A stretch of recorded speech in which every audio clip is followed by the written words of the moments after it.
Welcome to Sports Live presented by Cool. আপনাদের সঙ্গে আছি আমি সঞ্জনা আইভি এবং সেই সঙ্গে আছি আমি সৈয়দ আবিদ হোসেন সামি। ভেঙে দেওয়া হয়েছে বিসিবির গঠনতন্ত্র সংশোধন কমিটি। চূড়ান্ত হয়েছে বিসিবির স্ট্যান্ডিং কমিটি। ক্রিকেট অপারেশনস এবং নারী উইং এর দায়িত্ব পেয়েছেন নাজমুল আবেদিন ফাহিম। শনিবার ছিল বিসিবির মহা গুরুত্বপূর্ণ 17তম বোর্ড সভা। বিকেল 3টায় বিসিবিতে এই সভা অনুষ্ঠিত হয়। এই সভায় বিপিএল এ ক্রিকেটারদের পারিশ্রমিক নিয়ে আলোচনা করা হয়েছে। চূড়ান্ত করা হয় বিসিবির স্ট্যান্ডিং কমিটিও। আলোচনা করা হয় ঢাকা প্রথম বিভাগ লিগের ভবিষ্যৎ নিয়েও। পাশাপাশি নারী বিপিএলও ছিল আলোচ্য বিষয়। প্রায় 5 ঘন্টার বৈঠক শেষে আসে সিদ্ধান্ত। দুটা গুরুত্বপূর্ণ বিভাগের দায়িত্ব পেয়েছেন নাজমুল আবেদিন ফাহিম। ফাইন্যান্স কমিটির দায়িত্ব পেয়েছেন ফাহিম সিনহা। মিডিয়া বিভাগের দায়িত্বে ইফতেখার আহমেদ মিঠু।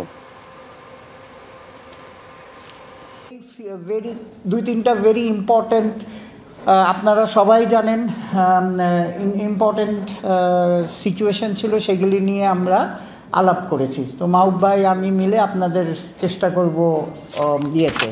তো প্রথমে যেটা আপনাদের বলতে চাই যে আমাদের যে স্ট্যান্ডিং কমিটিগুলি ছিল, যেগুলি এতদিন আপনার ওই বোর্ড নতুন করে আমরা যে পরে যে 10 জন ডিরেক্টর মানে প্রেসিডেন্ট সহকারে 10 জন ছিলাম, যেই খালিটা ছিল, আপনারা বারবার নানান অনুষ্ঠানে আমাদের বলছিলেন প্রেসিডেন্ট সাহেবের কাছে যে স্ট্যান্ডিং কমিটি দেওয়া হচ্ছে না, দেওয়া হচ্ছে। তো আজকে স্ট্যান্ডিং কমিটিটা দেওয়া হয়েছে, হ্যাঁ, চেয়ারম্যান শুধু।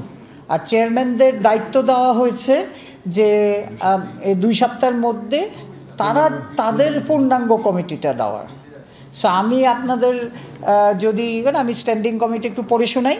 হ্যাঁ, cricket operation Nazmul Abedin Fahim. Finance committee Fahim Sina. Disciplinary committee Saiful Alam Swapan Chowdhury. Game development committee Fahim Sina. Tournament committee Akram Khan. Age group tournament committee Saiful Alam Swapan Chowdhury. Grounds committee আমাদের মাহবুব ভাই মাহওয়ানা। Facility management committee Akram Khan. Umpires committee Iftekhar Rahman. Marketing and commercial Faruque Ahmed উনি নিজে রেখেছে। Medical committee Mohammad Manjurul Alam. Tender and purchase committee Mahbubul Alam. Media and communication committee Iftekhar Rahman. আর audit committee Mohammad Salauddin. আর women's committee Nazmul Abedin Fahim. Logistic and protocol Fahim Sina. Security কমিটিটা এখন খালি আছে, কারণ আমরা এটা নিয়ে পরবর্তীতে প্রেসিডেন্ট সাহেব দিবে। আম্পায়ার্স কমিটির চেয়ারম্যান এবং বর্তমানে মিডিয়া উইংয়েরও চেয়ারম্যান ইফতেখার রহমান মিঠু তিনি ব্রিফ করছিলেন যে বিসিবির স্ট্যান্ডিং কমিটিগুলোতে কীভাবে ডিস্ট্রিবিউট করা হয়েছে এবং সব কিছু মিলিয়ে এই স্ট্যান্ডিং কমিটির ব্যাপারটা অনেকদিন ধরে আকাঙ্ক্ষিত একটা ব্যাপার ছিল। কারণ বিসিবির যে উইংগুলো আছে, কমিটিগুলো আছে, সেগুলো কিভাবে চলবে, কারণ কেউ যদি দায়িত্বপ্রাপ্ত না থাকেন তাহলে আদেশ দেবেন কে, আদেশ দেবেন যিনি, আবার আদিষ্ট হয়ে কাজ করবেন কারা, সেটাও কিন্তু একটা খুব গুরুত্বপূর্ণ বিষয়। এক্ষেত্রেও কিন্তু 2 সপ্তাহের মতো একটা সময়ের কথা বলা হয়েছে, যে 2 সপ্তাহের মধ্যেই প্রত্যেকে যারা যারা বিভিন্ন কমিটির চেয়ারপারসন আছেন তারা তাদের মতো করে চেষ্টা করবেন যে যাদেরকে আদিষ্ট করবেন, অর্থাৎ এখানকার মেম্বার থাকবেন এবং যেটা হয় যে মেম্বার সেক্রেটারি থাকেন। এবং এখন যেহেতু দেখা যাচ্ছে যে কাউন্সিলরশিপ বা এই সমস্ত বিষয় নিয়ে অনেক কথাবার্তা আছে, তো সেই ক্ষেত্রে হয়তো বা নন কাউন্সিলর মেম্বাররাও যুক্ত হতে পারেন সেই জায়গাটা থেকে। বাট অন দ্যাট নোট আরেকটা কিন্তু খুব গুরুত্বপূর্ণ আপডেট আছে আলিসাল ইসলামকে নিয়ে। আলিসাল ইসলাম চট্টগ্রাম পর্বেই তিনি বোলিং অ্যাকশনে সন্দেহজনক একটা ব্যাপার তার মধ্যে ঘটেছিল এবং সেটা নিয়ে পরে অনেক কথা হয়েছে। সন্দেহজনক বোলিং অ্যাকশনের পর বিসিবিতে পরীক্ষা দিয়েছেন আলিসাল ইসলাম। শনিবার মিরপুরে পরীক্ষা দেন তিনি, দ্রুতই আসবে ফলাফল। 18টি বল করেন তিনি। খালি চোখের সমস্যা পাননি অ্যানালিস্টরা, নিশ্চিত হয়েছে যমুনা টিভি। এদিকে রোববার থেকে শুরু হচ্ছে বিপিএল এর ঢাকা পর্ব। দিনের প্রথম ম্যাচে ফরচুন বরিশালের বিপক্ষে লড়বে সিলেট স্ট্রাইকার্স। দ্বিতীয় ম্যাচে রংপুরের মুখোমুখি হবে দুর্বার রাজশাহী।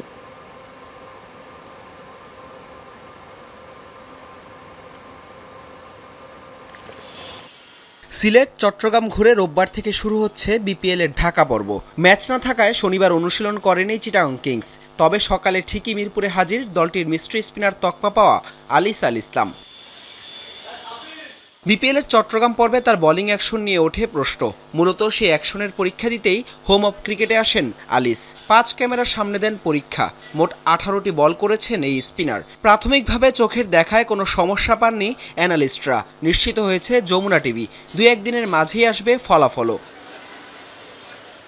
এদিন সকালে অনুশীলনে আসে সিলেট স্ট্রাইকার্সের ক্রিকেটাররা। প্লে অফের রেসে ছিটকে গেলেও ফরচুন বরিশালের বিপক্ষে লড়াইটা জয় দিয়েই শেষের পর্বটা রাঙাতে চাইবে সিলেট। প্রতিপক্ষ বরিশালও দুপুর 1টা নাগাদ অনুশীলনে আসে একাডেমি মাঠে। সিলেটের বিপক্ষে এই ম্যাচে জয় পেলেই যে প্লে অফ নিশ্চিত করবে বরিশাল, সেই সাথে টপ 2-তে থাকার পথটাও আরও সহজ করতে চাইবে তামিম ইকবালের দল। এদিকে প্লেয়ার্স পেমেন্ট ইস্যুতে ইতিমধ্যেই বিতর্কের জন্ম দেয়া রাজশাহীর ছিল এদিন ঐচ্ছিক অনুশীলন, যেখানে ছিল না কোনো বিদেশি ক্রিকেটার। প্লে অফের রেসে টিকে থাকতে রোববার সন্ধ্যায় রংপুরের বিপক্ষে লড়বে দুর্বার রাজশাহী। হাসান আল মারুফ, যমুনা স্পোর্টস, ঢাকা। বাংলাদেশের জার্সি গায়ে কবে মাঠে নামবেন হামজা চৌধুরী, সেই ধোঁয়াশা নিজেই কাটিয়েছেন তিনি। মার্চে বাংলাদেশের হয়ে মাঠ মাতাবেন 27 বছর বয়সী ফুটবলার। ব্রিটিশ বাংলাদেশের ইউটিউব চ্যানেল হাওয়া টিভিকে দেয়া এক সাক্ষাৎকারে এমনটাই বলেছেন হামজা। প্রথমবারের মতো আন্তর্জাতিক পর্যায়ে খেলার সুযোগ পেয়ে বেশ উচ্ছ্বসিত লেস্টার সিটির এই ফুটবলার। দিন যতই বাড়ছে হামজা চৌধুরীকে নিয়ে উৎকণ্ঠা জল্পনা।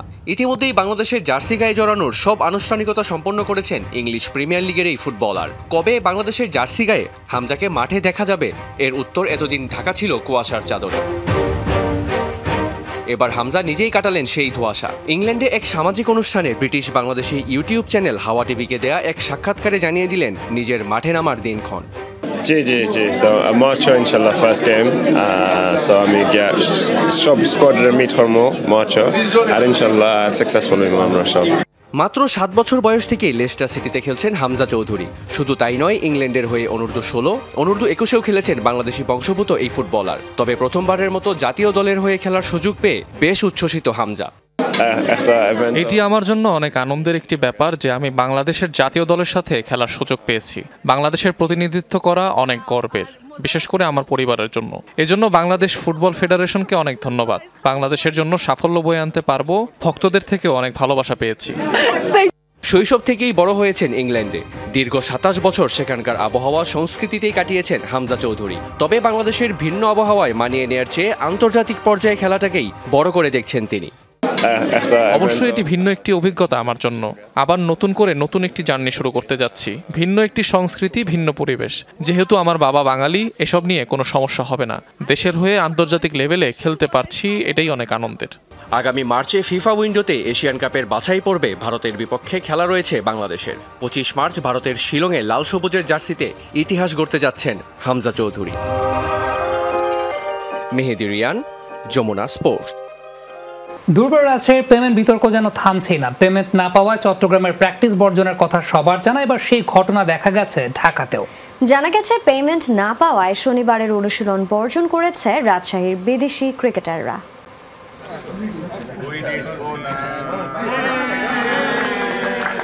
চট্টগ্রাম পর্বের শেষ ম্যাচে রংপুর রাইডার্সকে হারিয়ে এক প্রকার চমকে দেয় দুর্বার রাজশাহী। তবে সবচেয়ে বড় চমকটা ছিল দলের কর্ণধার শফিক রহমানের পক্ষ থেকে।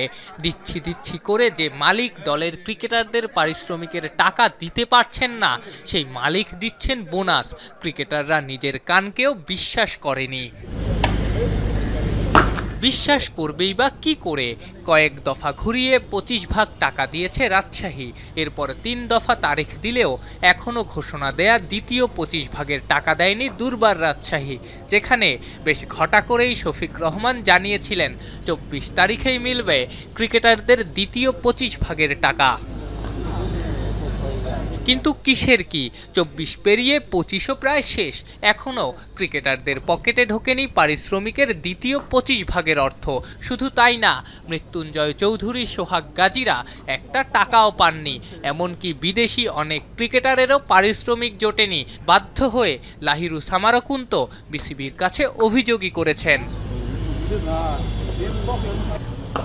দুর্বার রাজশাহী আর পেমেন্ট বিতর্ক এখানেই থেমে থাকেনি। পেমেন্ট না পাওয়ায় চট্টগ্রামে অনুশীলন বর্জনের কথা সবার জানা। এবার সেই ঘটনা দেখা গেছে ঢাকায়ও। জানা গেছে পেমেন্ট না পাওয়ায় শনিবারের অনুশীলন বর্জন করেছেন রাজশাহীর বিদেশি ক্রিকেটাররা। এমনকি ক্রিকেটারদের তরফ থেকে ম্যাচ না খেলার হুমকিও আছে। আফনান পিয়াল, যমুনা স্পোর্টস, ঢাকা। বাংলাদেশ ক্রিকেটে বন্ধুত্বের গল্পের অভাব নাই, তেমনই এক চর্চিত গল্প নাইম শেখ আর আফিফ হোসেনের বন্ধুত্বের গল্প। মাঠ থেকে মাঠের বাইরে দুজনের বন্ধুত্বের গল্প সবার মুখে মুখে। মাঠের বাইরের বন্ধুত্ব মাঠেও কাজে লাগছে। বিপিএল হিটিং থেকে শুরু করে বিভিন্ন অনুশীলন খুলনা টাইগার্সের দুই ক্রিকেটার একসাথেই করেন।